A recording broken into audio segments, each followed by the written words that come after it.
candidato em processo de primeira habilitação resolve, durante o processo, adquirir um veículo. Compra o veículo, mas não respeita o prazo de 30 dias para fazer a transferência e acaba, então, fazendo a transferência fora do prazo de 30 dias, o que gera uma infração de trânsito do artigo 233 do Código de Trânsito Brasileiro, que é uma infração natureza média. A pergunta do nosso vídeo de hoje é se, ao acontecer isso, ao cometer uma infração de trânsito, especificamente nesse caso de não transferir o veículo dentro do prazo, se esse candidato que está em processo de primeira habilitação, então a pessoa não habilitada ainda, mas que já está fazendo o seu procedimento para tornar-se habilitado, terá algum tipo de problema. Vai haver problema durante o processo de habilitação, essa multa vai cair depois lá na permissão para dirigir. Então, fica até o final do vídeo que nós vamos entender exatamente como que funciona essa situação e ver o que é real e o que não é verdade dentro desse assunto, certo? Então, vamos partir daqui entendendo aqui algumas ideias.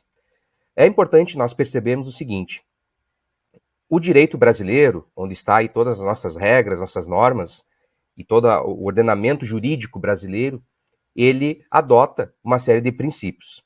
Esses princípios, eles dão a base para todas as normas, até para a própria criação das leis. São princípios que dão um sustentáculo, dão a sustentação para uma norma. Então, os princípios são muito importantes, porque eles, além de dar o fundamento e a base para a criação de uma lei, também nós interpretamos a lei, as normas, as regras, através desses princípios. E, para responder essa questão do vídeo de hoje, eu trago aqui um princípio que é o princípio do tempo rege o ato. O que quer dizer isso? Em geral, no direito brasileiro, e aí a gente pode pensar direito administrativo, direito tributário, direito civil, nós vamos encontrar a seguinte lógica, que os fatos que acontecem, eles acontecem em um tempo, né, em uma data específica.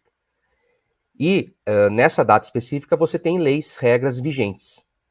Então quer dizer o seguinte, que o que deve ser levado em consideração é o momento do ato cometido, do fato jurídico que aconteceu. Então, aqui eu trago para você na tela. Veja só, o candidato inicia o processo, certo? Começou lá o procedimento de primeira habilitação. Está realizando ali, talvez as aulas teóricas, talvez já esteja nas aulas práticas, enfim, não importa. E ele compra um veículo, então, e transfere fora dos 30 dias. Então, fora dos 30 dias, ele levou lá no Detran para fazer o registro, né, a transferência, na verdade, do registro para o seu nome, mas passou os 30 dias. Então, isso é uma infração de trânsito, já mencionei antes aqui no começo do vídeo. E o processo dele, na verdade, se for estar em andamento, vai se concluir. Ele tem um ano, né, para concluir o processo, então ele ainda não tinha concluído todas as etapas. Então, ele ainda não é um condutor habilitado, mas ele fez, então, a compra do veículo e transferiu fora do prazo. Aqui, então, ele cometeu uma infração de trânsito. O órgão de trânsito lavrou a autuação e vai já constar no veículo dele ali, no futuro, né, em breve ali, vai constar a cobrança, né, do valor da multa referente a essa infração, que é uma infração natureza média. Tá? Então, essa é a figura. Como o princípio que regulamenta ou que dá a sustentação para o ordenamento jurídico no geral, ele vai levar a ideia de que o tempo é que rege o ato, ou seja, a lei que estava vigente, a situação que a pessoa se encontrava no momento em que ela cometeu, por exemplo, a infração de trânsito, é o que vale. O que quer dizer isso? Quer dizer que nós só vamos ter algum problema na habilitação, é essa a pergunta, né? Vai dar algum problema no processo ou na habilitação? Só vai ter um problema na habilitação se a pessoa é habilitada. O candidato de primeira habilitação, ele não é habilitado até que ele obtenha a aprovação no exame prático de direção e o Detran faça a emissão da sua permissão para dirigir, certo? Até aí, o condutor não é habilitado. Esse candidato, ele é apenas um candidato à habilitação. Ele não tem habilitação ainda. Se ele não tem habilitação ainda, não há como incidir uma responsabilidade, por exemplo, uma pontuação em decorrência da infração de trânsito, né, nessa habilitação. Tá? Então não há como, porque a infração foi cometida antes de concluir o processo. Então, não há como isso acontecer. Se isso acontece, se em alguma situação vir a acontecer isso, é uma condição que está em desacordo com esse princípio, consequentemente a pessoa tem toda a razão e todo o direito aí de pleitear, inclusive judicialmente, a anulação dos efeitos, porque ela não é habilitada aqui. É muito comum as pessoas alegarem que aqui no processo de habilitação a pessoa já tem um RENACH, né, que é o Registro Nacional de Condutores ou Carteiras de Habilitação. É verdade, já tem um registro, mas isso não é habilitação ainda. Então, a pontuação referente à infração de trânsito, a responsabilidade vai recair sobre a habilitação, certo? E aí, esse princípio, né, a nossa pergunta é essa: o candidato em processo de habilitação compra, mas não transfere, e terá algum problema, né? Então, esse princípio, ele está escrito aonde, né? Ele não tá, os princípios, eles não estão, em geral, escritos de forma expressa, entendeu? No direito, ele vai estar colocado nas leis, nas principais leis, nos códigos, né, nas leis que regulam processos, por exemplo, você vai ter esse princípio aparecendo. Eu trago aqui, por exemplo, né, muito importante, a lei de introdução ao direito brasileiro, a LINDB. Vai trazer lá no artigo 23, que é a revisão nas esferas administrativa, controladora ou judicial, quanto à validade de ato, contrato, ajuste, processo ou norma administrativa, cuja produção já se houver completado, levará em conta as orientações gerais da época. Então aqui, que eu até destaquei em vermelho, está dizendo somente esse princípio, ou seja, nós vamos analisar, vamos levar em consideração o direito, a lei, né, vai levar em consideração o fato acontecido na época, né? Ou seja, não importa se depois mudou, né? Se a situação mudou depois. Quando a pessoa, por exemplo, cometeu a infração, ela não tinha habilitação. Logo, não tem como aquela infração respingar, de alguma forma, na habilitação da pessoa. Tá? Diz aqui ainda, ó, sendo vedado, sendo proibido, que com base em mudança posterior, se declarem válidas situações plenamente constituídas, ou seja, que depois um novo entendimento, uma nova norma posterior, vá lá e modifique um fato que aconteceu antes dela existir. Né? Isso não é possível, isso que é o tempo que rege o ato. Também, nós vamos ter na própria Lei 9784, que é a lei que regula o procedimento administrativo na esfera federal, mas que também é usada de forma subsidiária nas outras esferas. E nós temos lá o artigo 2º, parágrafo único, fazendo menção, né, aos processos administrativos, e o inciso 13 diz, né, que vai se adotar o critério de interpretação de norma administrativa da forma que melhor garanta o atendimento ao fim público, né, vedada aqui a aplicação retroativa da nova interpretação. Então, não é possível retroagir uma interpretação para antes do fato. Também, o que quer dizer isso? Para a nossa pergunta de hoje. Quer dizer que, se eu cometo uma infração de trânsito, eu sou habilitado. Né? Eu vou ter, então, a incidência de uma pontuação, uma responsabilização e um registro na minha habilitação, no meu prontuário, que vai causar algum efeito. Né? Uma pontuação ali, uma suspensão de carteira, dependendo da infração.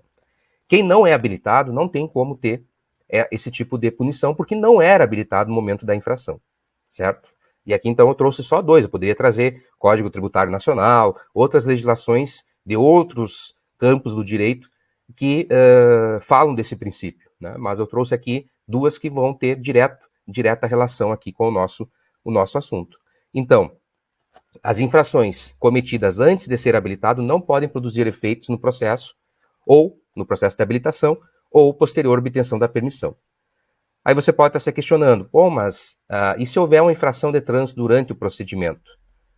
Tá, ok, não vai ter problema na carteira, beleza, já entendemos. Mas e durante o processo? Não vai ter algum problema? Aí a situação muda um pouco, porque existe uma previsão lá na resolução 789/2020, que é a resolução que trata do processo de habilitação, que é uma resolução do Conselho Nacional de Trânsito, CONTRAN. Ela traz essa possibilidade de, em um condutor, que na verdade é um candidato, né, estar conduzindo em desacordo com as determinações da resolução, por exemplo, dirigindo um veículo fora das aulas, né, ou seja, seu veículo particular ou de quem for, dirigindo sem estar acompanhado do instrutor, sem ser no horário de aula e tal, terá sua licença de aprendizagem veicular, LADV, suspensa por 6 meses. O que é isso? Quer dizer que ele fica 6 meses sem poder fazer as aulas práticas. Tá? Muitos estados no país não aplicam essa determinação que está lá no artigo 8º, parágrafo 4º do CONTRAN.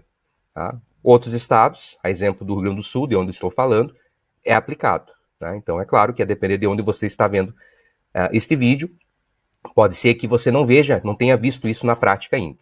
Mas os estados que aplicam, a pessoa, você já certamente já conheceu algum candidato que passou por esse problema. Então veja, aqui não é qualquer infração, né? É ser flagrado conduzindo em desacordo com as determinações da resolução do processo de habilitação, que é uma dúvida muito comum. Um candidato está em processo de habilitação, comprou um veículo e transferiu fora de 30 dias. Essa infração, né, que ele cometeu uma infração, lá do artigo 233 do CTB. Essa infração vai gerar para ele algum prejuízo durante o processo de habilitação? A resposta é não. Por quê? Porque só vai poder gerar essa suspensão da licença, se e somente se o condutor estiver cometendo uma infração de direção. Veja que a infração de transferência fora do prazo é uma infração que não é cometida e nem é constatada na condução do veículo. Simplesmente ele é uma pessoa que adquiriu e com condição de proprietário não transferiu no prazo. E aí recebe, claro, vai pagar uma multa, vai ter uma cobrança lá no veículo, mas não vai ter efeitos nem na carteira, porque não é habilitado, e nem no processo, porque não foi cometida infração dirigindo, não está em desacordo com a resolução. Então, existe um mito de que qualquer infração ou qualquer multa que a pessoa venha tomar num veículo de sua propriedade durante o processo vai causar algum problema. Isso não é verdade. Somente vai causar, ou pode causar, né, porque como nós vimos tem estados que não aplicam, pode causar se o condutor for flagrado dirigindo. Por exemplo, está dirigindo sem carteira e é abordado, e aí sim terá a possibilidade da licença ser suspensa. Certo? Então veja que é importante a gente conhecer os princípios também do direito, né, para poder entender por que certas coisas são como são.